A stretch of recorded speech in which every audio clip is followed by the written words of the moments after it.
ओम श्री गुरु सच्चिदानंद साईनाथ महाराज की जय। साईनाथ आपकी सभी मनोकामनाएं पूर्ण करे। आशा करती हूँ आपका दिन मंगलमय होगा। आज की कहानी का नाम है विट्ठल भगवान के दर्शन।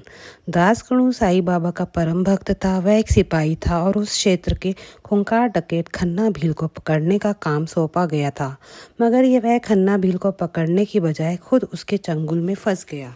अतः उसने मन ही मन संकल्प किया कि इस खूंखार गिरोह के चंगुल से बाहर निकल गया तो वह अपना संपूर्ण जीवन बाबा की भक्ति के लिए समर्पित कर देगा। कुछ दिनों बाद ही साईं बाबा की कृपा के कारण डकैतों ने उसे छोड़ दिया।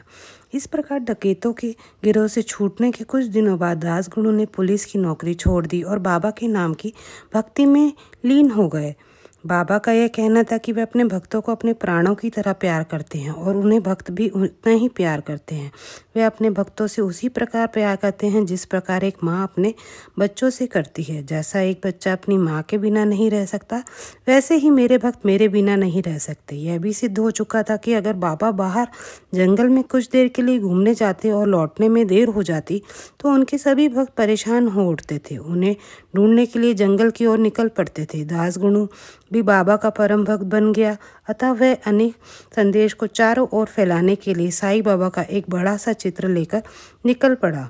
वह जगह जगह बाबा के चित्र लगाकर उनकी स्तुति किया करता था, हरि कथा का गान भी किया करता था। जब भी वह बाबा का चित्र लगाकर बाबा की स्तुति किया तो उसके चारों ओर लोगों की भीड़ इकट्ठी हो जाती और वह लोग उनके विचारों को सुनने लगते। दासगणु की भावपूर्ण साईं की कथा सुनकर लोग उनकी ओर खींचने चलने लगे और बड़े ध्यान से उनकी कथा सुनते। एक बार की बात है, दासगणु बाबा के चरणों में प्रणाम करके बोले, हे साईं, मेरी इच्छा पंढरपुर जाने की है। मैं भगवान विट्ठल के दर्शन करना चाहता हूँ।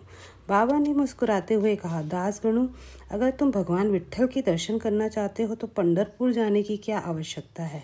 भगवान विट्ठल तो यही हैं। दासगणु ने चकित होकर, बाबा, फिर मैं उन्हें क्यों नहीं देख पा रहा हूँ? बाबा बोले, दासगणु, सच्चे दिल से भगवान विट्ठल का नाम लो और फिर आंखें खोलकर देखो। दासगणु ने भगवान विट्ठल के सच्चे हृदय से स्तुति की और जब उन्होंने अपनी आंखें खोली तो उनकी आंखें आश्चर्य से फैल गई। उसके सामने साईं बाबा नहीं बल्कि साक्षात भगवान विट्ठल बैठे हुए थे। दासगणु भाव विभोर होकर उनके चरणों में गिर गए, लेकिन जब उसने अगले ही क्षण अपनी आंखें खोली तो उनके सामने भगवान विट्ठल नहीं बल्कि साईं बाबा दिखाई दिए। दासगणु बाबा की महिमा समझ गए और उनका गुणगान करने लगे। उसने झुककर बाबा के चरणों में प्रणाम किया और उसी दिन से उनकी प्रांगण भक्ति में लीन होने लगे। एक दिन दासगणु साईं बाबा के पास बैठा और धर्म संबंधी बातें कर रहा था। वह बाबा से सवाल पूछता तो बाबा उसके सवाल का सही जवाब देते और उसे संतुष्टि प्रदान करते। जब दासगणु बाहर किसी काम से गया था तो इसकी इच्छा ईशोपनिषद का ज्ञान प्राप्त करने की हुई। इसके लिए उनके अनेक लोगों ने निवेदन किया कि ईशोपनिषद का अर्थ बताएं, मगर किसी ने भी इसी बात नहीं सुनी।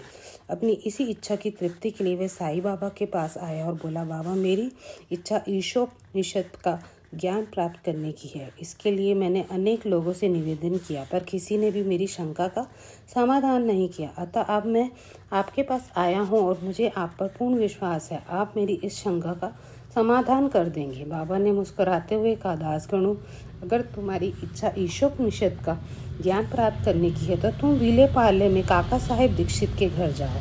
वहाँ तुम्हें एक नौकरानी मिलेगी जो तुम्हें ईशोपनिषद का सही अर्थ बता देगी। जब बाबा और दासगणु के बीच में ये बातें हो रही थी तो वहाँ अनेक प्रकार के विद्वान बैठे हुए थे जो बाबा की बात सुनकर चौंक पड़े। उन्होंने कहा, जो बड़े बड़े विद्वान ईशोपनिषद का व्याख्यान नहीं कर सकते तो वह अनपढ़ नौकरानी कैसे ईशोपनिषद का सही अर्थ दासगणु को समझा सकती है?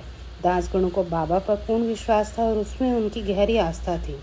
जो बात बाबा ने उन्हें बताई उनके अनुसार ही काका साहेब दीक्षित के घर जा पहुँचे। वहाँ जाकर उसने देखा कि एक गरीब सी लड़की जिसकी पोशाक फटी पुरानी थी मस्ती में कुछ शब्द गुनगुना रही थी और बड़ी प्रसन्न हो रही थी। दासगणु ने अपने मित्र प्रधान के माध्यम से उसकी लड़की के लिए एक नई साड़ी भिजवाई उस लड़की ने वह नई साड़ी पहन ली और फिर काम करने लगी। वह सुनकर नई साड़ी पहनकर बहुत खुश हुई। अगले दिन जब वह काम करने आई तो उसने नई साड़ी नहीं बल्कि वही अपनी पुरानी पोशाक पहनी, और जितनी खुश वह नई साड़ी में थी उतनी ही खुश वह अपनी पुरानी पोशाक में भी दिख रही थी। उसके व्यवहार में कोई परिवर्तन न देखकर दासगणु आश्चर्यचकित था। दासगणों के मन ही मन बाबा का स्मरण किया और समझने की कोशिश की कि आखिर ये सब क्या है। इस प्रकार उसे थोड़ी सी देर बाद ज्ञान हुआ कि मनुष्य को दुख और सुख दोनों ही स्थितियों में खुश रहना चाहिए, तभी मनुष्य को परम संतोष का आनंद प्राप्त होता है। यदि ईशोपनिषद का सही ज्ञान था। ओम श्री गुरु सच्चिदानंद साईनाथ महाराज की जय। आशा करती हूँ मेरे द्वारा सुनाई साईं कथा आपको पसंद आएगी। प्लीज़ लाइक और सब्सक्राइब करें। धन्यवाद। ओम साईं राम।